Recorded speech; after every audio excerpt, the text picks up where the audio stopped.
Francis do in the war? He was called a sapper in the Royal Engineers, and his job was to go along the front lines.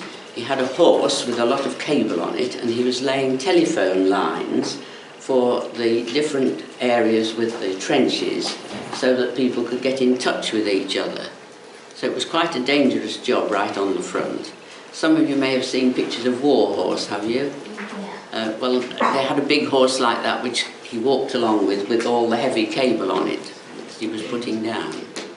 He was in the Royal Engineers, which was a separate branch of the army. What happened to him?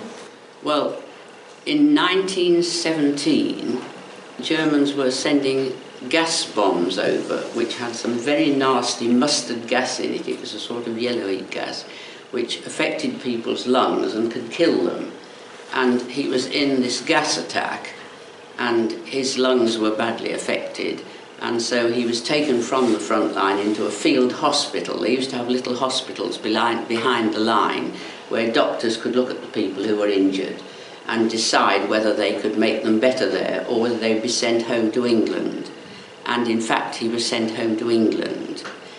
You might be interested to see,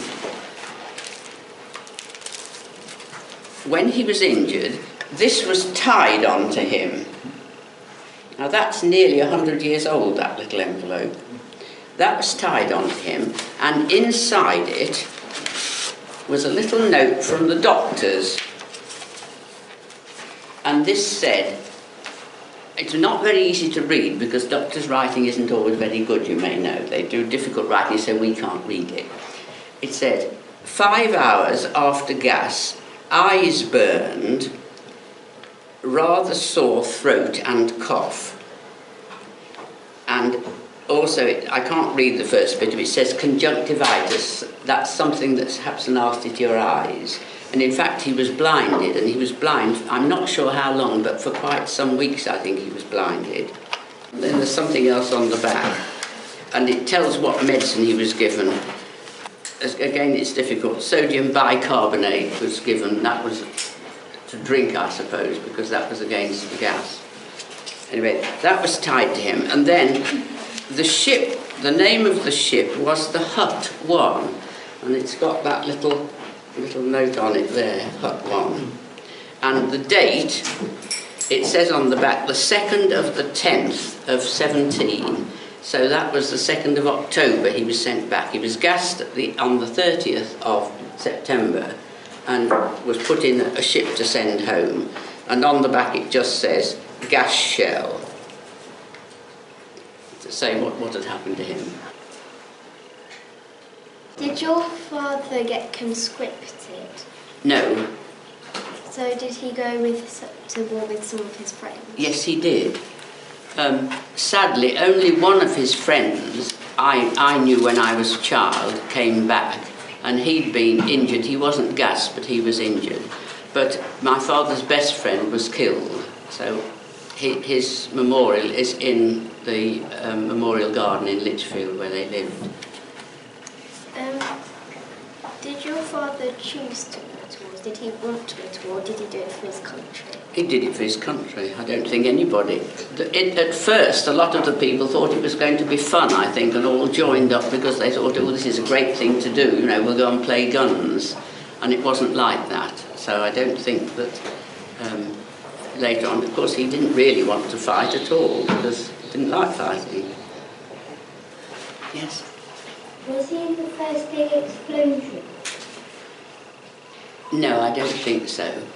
But he did tell me once that when the Germans were shelling them and the shells and bombs were coming over the lines, they never seemed to land in the same hole. So if you were near a hole, you got into it quickly. And he said, if you started shelling, you'd jump into a hole that was already there, because that was a hope that the next one wouldn't land in the same place. Yes? What was it like when your dad had problems with his lungs? Well, he suffered badly from a cough all the time. After the war, I think it took him a long time to get better. He was in hospital. He was brought home to England, and he was in hospital in Bedford for quite some time. Yes. How many of your dad's friends went to the war?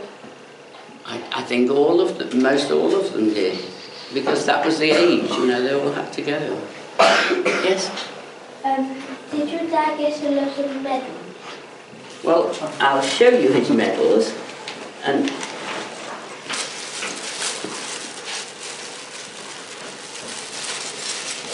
you can have a look at these afterwards. I'll pass them around. That was his cap badge from the Royal Engineers. And that was his shoulder tag, which says Signal Service. Do you want those? I'll put them out somewhere.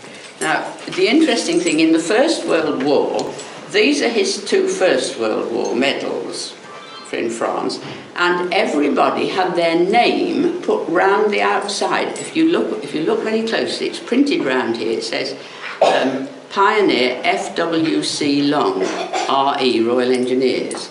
And those are the 2 wartime medals. That one is his Second World War medal for being in the Home Guard.